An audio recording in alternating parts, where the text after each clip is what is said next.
My name is Ethan Blake, and I'm a 50-year-old man who once believed I had life all figured out. I've been married for 25 years to Sarah, the woman I thought was my rock, my confidant, and my steadfast partner through every twist and turn of life. Together, we raised our daughter, Emily. She's 20 now, a bright, ambitious young woman standing on the brink of her own new chapter. She's been dating a guy named Ryan, a decent young man, and they're already talking about marriage. It fills me with both pride and a bittersweet reluctance. I'm proud to see her flourishing but hesitant to let my little girl go. On the professional side, I'm a partner at Blake & Harris Accounting, a firm I co-founded with my college buddy, Scott Harris. Scott is well, Scott. Back in our college days, he was the life of every party, the guy everyone wanted to hang out with. Decades later, he hasn't changed much. Still single, still a womanizer. I often wonder how he manages to juggle his endless string of romantic escapades while helping run a multi-million-dollar firm. But that's Scott. Charismatic, brilliant, and maddeningly reckless at times. We built this business from scratch. I still remember those early days in a tiny, shared office, with mismatched desks and a pot of burnt coffee that kept us going. It was tough, but it was also exhilarating. We put in endless hours, fueled by nothing but ambition and a shared dream. Now, here we are, managing a firm that serves high-profile clients and pulls in millions annually. Sometimes, it feels surreal, but with success comes its own set of challenges. Scott and I often clash, not over work, because we're both good at what we do, but over his personal life. His antics make me worry that one day he'll drag down the reputation we've worked so hard to build. I've tried to talk to him about it, but he just laughs it off. Relax, Ethan. Life's too short to worry about what other people think, he'll say. Maybe he's right, but I can't shake the sense of responsibility I feel, for the business, for our employees, for everything we've built. At home, things have shifted. With Emily away at college, Sarah and I have more time together, but it feels different, quiet. The focus of our lives has changed from raising a child to just being a couple again. Sarah, to her credit, has always been my anchor. She grounds me when work becomes overwhelming. She's also the one who keeps reminding me that Emily isn't a little girl anymore and needs to make her own choices, even if that includes marrying Ryan. It all started with a joke. Just a harmless comment during a meeting with one of our clients, Alex. Alex is a genius, albeit a bit eccentric. The kind of guy you'd expect to see in a sci-fi movie hacking into government systems. He works in cybersecurity, creating software for the military and intelligence agencies. That day, Alex was explaining his latest project, a program capable of hacking into a phone, accessing all its data, and even listening in on real-time calls. It was both fascinating and a little unnerving. I remember leaning back in my chair, half joking as I said, "Well, if it's that good, why don't you hack into my wife's phone? Let's see what Sarah's been talking about." Alex smirked, a glint of mischief in his eye. "All right, let's do it." I laughed nervously, waving him off. No, I was kidding." But before I could say more, he was already at work. "What's her number?" he asked, and still thinking this was some harmless gag. I rattled it off. Within minutes, he had her phone tapped. "She's on a call right now," he said, handing me a pair of headphones. I hesitated. This was real. I knew it was wrong, but curiosity got the better of me. With my heart pounding, I slipped on the headphones and listened. At first, it seemed innocent. Sarah was talking to Scott, my business partner. She mentioned Emily's upcoming wedding, saying it was scheduled for the 20th of next month. Pride swelled in me. It's not every day your daughter gets married. But then her tone shifted, and her next words knocked the air out of my lungs. "Scott, you know she's your daughter." I froze. Did I hear that right? My breath hitched as I strained to hear more. They both laughed, their voices sharp and cruel. "Well," Scott said, his tone dripping with mockery, "I guess I got the best of both worlds. Slept with you and got that sucker to foot the bill for 20 years. The casual malice in his words made my stomach churn. My mind raced, trying to piece it together. Emily, my Emily, wasn't mine? Scott, my friend, my partner, had been with Sarah behind my back. And worse, they'd been laughing about it. Sarah's voice cut through my spiraling thoughts. Once Ethan pays for the wedding, I'll file for divorce, she said coldly. Oh, and Emily wants you to give her away. After all, you're her real father. I couldn't breathe. Divorce? She'd been planning this, using me as a convenient ATM to fund her perfect little fantasy. And Emily, did she know? Had she been part of this twisted game? My hands shook as the weight of betrayal bore down on me. I pulled off the headphones, my mind a whirlwind of disbelief and anguish. Everything I thought I knew, my wife, my daughter, my life, had been a lie. Scott, the man I trusted, had destroyed it all, and Sarah, she wasn't the woman I married. She was a stranger now. The pain was overwhelming, but one thing was clear. This betrayal would not go unanswered. As I sat in the quiet of my library, I began tallying up everything I'd invested in Emily over the past 20 years. The education I'd worked so hard to provide, the countless medical bills, the elaborate birthday parties, the vacations. Every cent had been spent gladly, believing she was my daughter, my pride and joy.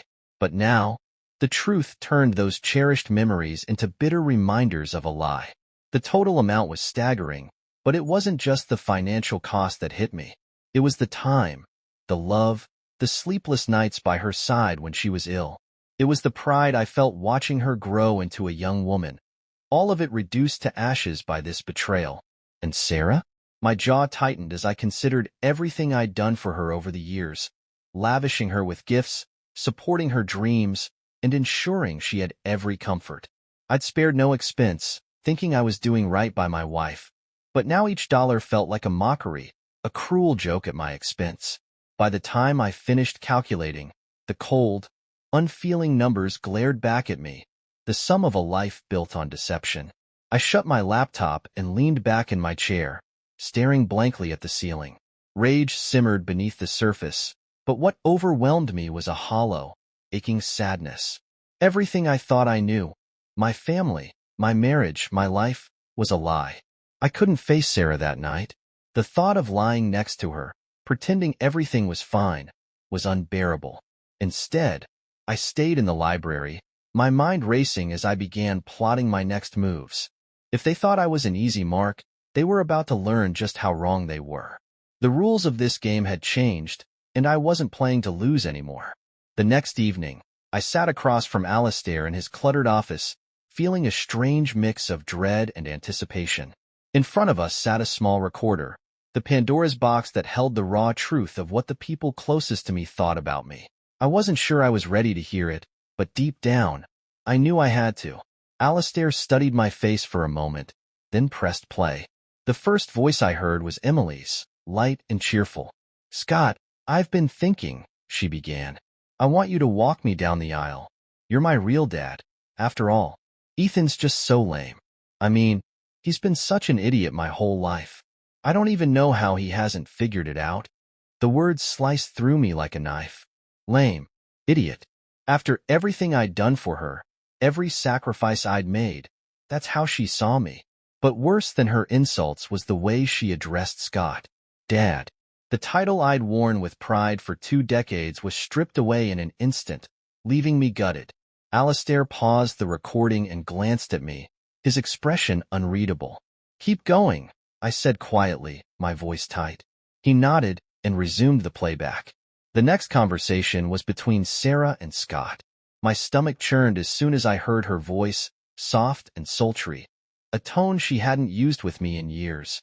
"I can't stop thinking about last time," she purred. "Are we still on for tomorrow? Same motel?" Scott's smug chuckle followed. "Of course. Can't let Ethan find out, though. Not that he ever would. The guy's so stupid it's almost too easy. Hell, I keep him around because he's making me a fortune. Let the idiot do all the work while we enjoy the benefits." My fists clenched so hard my knuckles turned white. The sheer audacity of it, the disdain in Scott's voice, the way he spoke about me like I was nothing more than a tool. And Sarah, she laughed. She laughed with him, as though mocking me was some kind of private joke they shared. When the recording ended, the silence in the room was deafening. Alistair didn't say a word. What could he say? Every word I just heard was another stab in the back. each one driving the blade deeper. Emily, the daughter I'd loved unconditionally, saw me as a joke. Sarah, the woman I'd built a life with, had not only betrayed me but conspired against me with my best friend. And Scott, the man I trusted like a brother, had stolen everything while treating me like a fool. I took a deep breath, trying to steady myself. The pain was overwhelming, but beneath it, something stronger stirred: determination. They thought they'd won. They thought I was blind, weak, and easy to manipulate. But they were wrong. This wasn't over. Not even close. The next evening found me in a dimly lit bar on the edge of town. Butch was already there, a glass of whiskey in his hand, towering and broad-shouldered. His thick Irish accent hit like a punch with every word. Though his reputation as a mobster was notorious, I knew him more as a longtime client, someone who specialized in getting things done when the usual channels wouldn't cut it. As I slid into the booth, he looked me over. "Ethan," he said, his voice low and measured, "you don't usually darken the doors of places like this. What's on your mind?" I didn't waste time with pleasantries. I laid it all out: the betrayal, the recordings, the lies. Butch listened intently, his expression darkening with each detail. By the time I finished, he shook his head in disbelief. "Scott, Sarah, and even your girl Emily?" He took a long sip of his whiskey. "That's a hell of a knife they've put in your back. You want me to handle it?" I knew what he meant. Butch's solutions tended to be final. "No," I said firmly. "Killing Scott would be too kind. I want him to suffer. I want him to lose everything. His money, his reputation, his freedom. I want him to feel every ounce of pain he's inflicted." A grin spread across Butch's face. "A man after my own heart. You're not looking for justice. You're looking for vengeance. Fair enough. What's your plan?" I leaned forward, lowering my voice as I began to outline the steps. Scott had always relied on me to keep the company's finances clean while he indulged in his vices. He thought he was untouchable, but I knew where the skeletons were buried. I explained how I'd expose Scott's shady dealings to both our clients and the authorities, ensuring his complete and utter ruin. Sarah wouldn't escape either. I had plans to use the evidence against her in court, leaving her with nothing. And as for Emily, I had something special in mind. When I finished, Butch leaned back, nodding appreciatively. "You've got a solid plan, Ethan. But you're going to need leverage, something to make them squirm." "What kind of leverage?" I asked. "The kind that ruins lives," he said, his grin turning wicked. "You give me the word, and I'll make sure we dig up every last dirty secret they've got." I hesitated, weighing the implications. This was a line I'd never crossed before. But then again, I'd never been betrayed like this. "Do it," I said finally, "but keep it clean. I don't want anything that'll come back to me." Butch raised his glass in a toast. "To vengeance, the slow kind." Our glasses clinked, and for the first time in days, I felt a sense of control returning. They thought they could destroy me. Now, they'd learn what it meant to face the consequences of their lies. This wasn't just about revenge anymore. This was about reclaiming my life. Today was the turning point. Sarah and Scott had their usual rendezvous planned, a seedy motel that had become their sanctuary for betrayal. This time, however, it was my stage, and they were unwitting actors in the show I was directing. Butch had ensured the setup was flawless. Every angle covered, every camera hidden in plain sight, capturing their sordid affair in crisp, high-definition detail. Not a single element was left to chance. When they arrived, giggling like high school sweethearts, the cameras began rolling, immortalizing their every move. They performed with gusto, their lust and carelessness on full display. Watching the footage later would be painful, but for now, just knowing it existed was enough. By the time they left, sweaty and smug, they were oblivious to the fact that their little escapade had been documented and secured.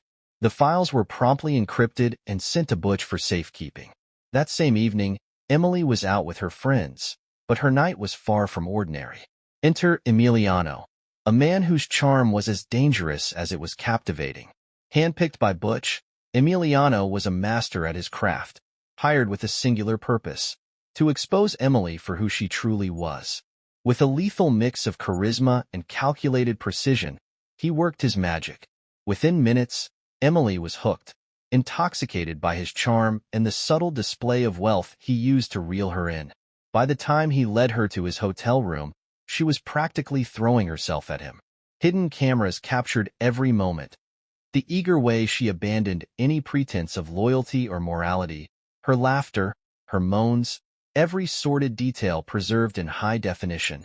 As I sat in my library that night, knowing that both Sarah and Emily had shown their true colors, I felt a strange mix of emotions.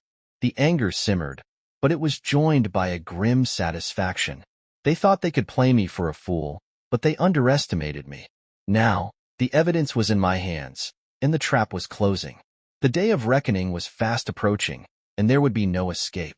2 days later, I met Butch and Alistair in a smoky bar on the edge of town, the kind of place where whispered secrets carried weight and alliances were forged. Butch greeted me with a glass of whiskey, sliding it across the table as I took a seat. His expression was unreadable, but his tone held a note of approval. "You've been busy, Ethan," he said, pouring himself another drink. "You're not just playing the game, you're rewriting the rules." I took a slow sip, savoring the burn of the whiskey as it went down. The adrenaline from the past few days still coursed through me. "I'm not playing," I replied, my voice steady. "I'm winning." Butch's grin widened. "I see that. And speaking of winning, that house deal? It went through like clockwork. The Mexican boss is in, and you've got another $3 million in your pocket." I raised an eyebrow, impressed. The house, once the foundation of countless memories, now tainted, had been sold with ruthless efficiency. The buyer, a man whose reputation alone sent shivers down most people's spines, had finalized the deal without a hitch. "I didn't expect it to go so smoothly," I admitted. "But the buyer, how do you feel about him?" Butch chuckled, taking a long drag from his cigarette. "He's impressed with you. Likes your style. Said he has a soft spot for revenge." He leaned in, lowering his voice conspiratorially. "He even offered to help. Said he could take care of Scott, Sarah, and Emily for you, permanently." The offer hung in the air, tempting in its simplicity. The idea of erasing them all in one swift move was seductive, but I shook my head. "No," I said firmly. "Not yet. They need to feel the weight of what they've done. If I let someone else handle it, it'll be over too quickly." Butch studied me for a moment, then nodded. "Fair enough. If you change your mind, though." "I won't," I cut him off. "This is my revenge. They'll suffer slowly, the same way I have." Alistair, who had been silent until now, finally spoke up, his voice calm but cautionary. "You're playing a dangerous game, Ethan. Just be sure you're ready for the fallout." I met his gaze. "I am. When this is over, they'll wish they'd never crossed me." The wedding day arrived, grand and extravagant, with a bill that had ballooned to over $2 million. Sarah and Emily were radiant, too consumed by their excitement to notice my absence or suspect the storm brewing on the horizon. I had played my part well, pretending to be busy with last-minute arrangements. They left for the destination wedding, blissfully unaware that the walls were closing in. As soon as they were gone, the packers arrived. Methodically, they emptied the house of all my personal belongings and then moved on to Sarah and Emily's things. Every piece of clothing, every photo, every trinket was packed and loaded into trucks bound for Scott's house. There, the two of them would have to face their betrayal daily, surrounded by the physical remnants of their deceit. When the last box was loaded, I took one final look around the house. It was empty now, the silence soothing in a way I hadn't expected. This wasn't just a move. It was a declaration. The life I'd built here with them was over. I walked away without a second glance, switching off my phone and discarding the SIM card. The game was over, and I had one. At the wedding venue, the guests mingled, blissfully unaware of the chaos brewing. Emily stood at the back, resplendent in her white gown, waiting for the moment she'd walk down the aisle.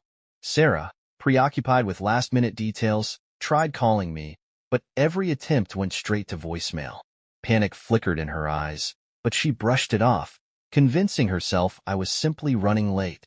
Emily, however, was less composed. "Where is Ethan?" she snapped, her voice sharp. "He's missing my wedding day. What the hell is going on?" Sarah forced a smile, taking her daughter's hands in hers. Forget about Ethan. Scott will walk you down the aisle. He's your real father, after all. Emily blinked, stunned. But I wanted Ethan here, she said softly. I needed to tell him. It doesn't matter, Sarah insisted, her voice tinged with impatience. Scott is here. Let's focus on your big day. As Emily reluctantly allowed Scott to guide her down the aisle, the whispers among the guests grew louder. Where's the father of the bride? Who is this man walking her? The ceremony began, the minister's voice steady as he spoke the familiar words. If anyone has any objections to this union, speak now or forever hold your peace. A pause hung in the air before the silence was shattered. The large screen above the altar flickered to life, and a distorted voice boomed through the hall. I have an objection. The crowd froze, all eyes on the screen. The image flickered, and then the footage began to play. The truth was about to be laid bare, and their carefully constructed world was about to come crashing down. What would you have done if you were in my shoes? Let us know in the comments. Emily staggered slightly, her hand flying to her cheek as tears welled in her eyes. Ryan's mother of groom, a woman of poise and authority, stood before her, her face a mask of fury. You're a disgrace, she spat, her voice cutting through the tension in the air. You belong to the streets, not to a family. You've shamed yourself and everyone here. Emily's breath hitched, her humiliation written plainly across her tear-streaked face. The slap may have stung, but her future mother-in-law's words cut deeper. Ryan, who had been standing off to the side, stared in disbelief, his chest heaving as he tried to process everything he'd just seen and heard. Without a word, he turned on his and stormed out of the church, his mother following closely behind. The once celebratory atmosphere dissolved into chaos. Emily, her face still red and swollen, turned toward Sarah with a broken whisper. Why, Mom? Why didn't you tell me? Her voice trembled, barely audible above the din. Sarah stood rooted in place, her face pale and her expression unreadable. Scott, who had once carried his usual smug confidence, now stood dazed, his face a mix of anger and confusion. The magnitude of the situation was sinking in. His reputation, already shaky, was now completely destroyed. Every smug grin, every moment of indulgence, had culminated in this public downfall. Far from the commotion, I sat in silence, a glass of whiskey in hand. I knew the scene playing out in the church was only the beginning. There was more to come, much more. I don't understand, Emily choked out, her voice thick with tears. How could this happen? How could he do this to me, to us? Sarah, still reeling, struggled to find the words. Her mind raced, trying to process the avalanche of events that had unfolded so quickly. She had orchestrated every detail of this wedding, meticulously crafting the day to perfection. Now, it was all in ruins. The ride back to the house was eerily silent. No, she muttered to herself, shaking her head as if to dispel the idea. Ethan not capable of that. He's too soft, too passive. He wouldn't do something like this. Sarah had always believed me to be passive, easily manipulated. But now, with every mile, doubt clawed its way into her thoughts. Maybe, just maybe, Ethan was no longer the pushover she'd always assumed. As they pulled into the driveway to home, Sarah's chest tightened at the sight of armed guards stationed by the gates. Their presence was unexpected, and it sent a wave of panic through her. Emily, sitting beside her, looked just as confused, her tear-streaked face twisted in disbelief. What's going on? Sarah demanded as she stepped out of the car, her voice sharp with fear. This is our home. The guards remained impassive, silently gesturing for them to stop. Before Sarah could argue further, a man in a dark suit emerged from the front door. He walked toward her with a calm, measured stride, holding a manila envelope in his hand. His expression betrayed nothing. Are you Mrs. Sarah? He asked, his voice professional but firm. I am, Sarah snapped, trying to mask the growing panic in her voice. What is the meaning of this? These men are on my property. Without responding, the man handed her the envelope. Sarah hesitated, her hands trembling as she took it. Tearing it open, she quickly scanned the contents. Her breath hitched as she read the words property of Mr. Alejandro Lopez, printed boldly at the top of the deed. This is a mistake, she murmured, shaking her head as her voice cracked. This house is ours. We've lived here for years. But as her eyes moved to the bottom of the document, they froze on a familiar signature. Ethan. Her knees threatened to buckle as the truth sank in. Ethan had sold the house. Her mind raced, the betrayal hitting her like a physical blow. No, she whispered, her voice breaking. He wouldn't. He couldn't. The man remained composed. I'm afraid this is no mistake, Mrs. As of today, the property belongs to Mr. Lopez. The house is no longer in your name. Sarah stumbled back, clutching the envelope as if it contained some terrible curse. The man handed her another piece of paper. This time, it was a letter. She recognized Ethan's handwriting immediately, and her chest tightened further. Unfolding the letter with trembling hands, she read, Sarah, by now, you've realized what's happening. This is not a mistake, nor is it an accident.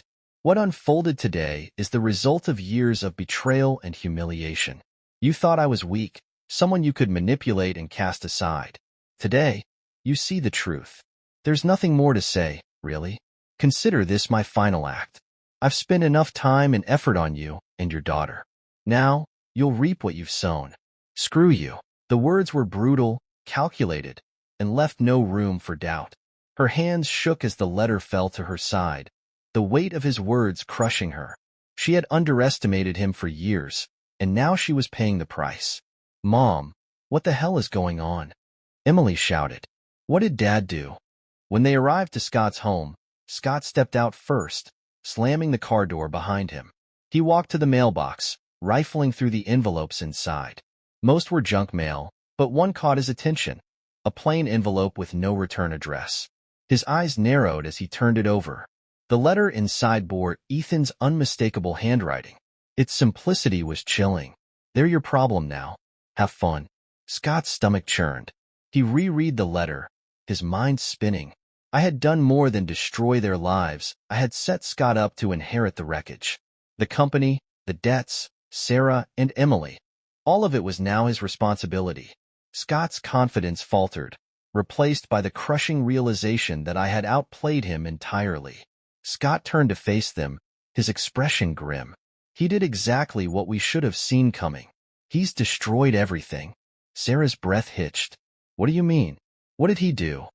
Scott sighed, his voice tight with anger. Ethan took out an $85 million loan and left us holding the bag. Now it's all on us. The company, the debts, everything. Sarah sank onto the couch, her hands trembling. This can't be happening. What do we do? Scott shook his head, his mind racing. I don't know, but we don't have much time. His phone buzzed, interrupting their panic. He answered it, his voice tense. What? Mr. Scott, the voice on the other end said. I'm calling about the company credit card. It's been maxed out. Scott frowned. What do you mean? It has a $2 million limit. How could it be maxed out? The voice hesitated before replying. It was used to pay for wedding expenses, sir. The account is now in the negative. Scott's face turned pale as the realization hit. I had used the card to fund Emily's wedding. The wedding he knew would never happen. My final move was clear. He hadn't just destroyed their lives. He had left them drowning in the ruins, and I had made sure they knew it. Scott's hands shook as the reality set in. I had taken everything. Not a single cent was left. The business, the money, the life Scott had built off my back. All of it was gone. Far away, I reclined in first-class seat as the plane began its descent.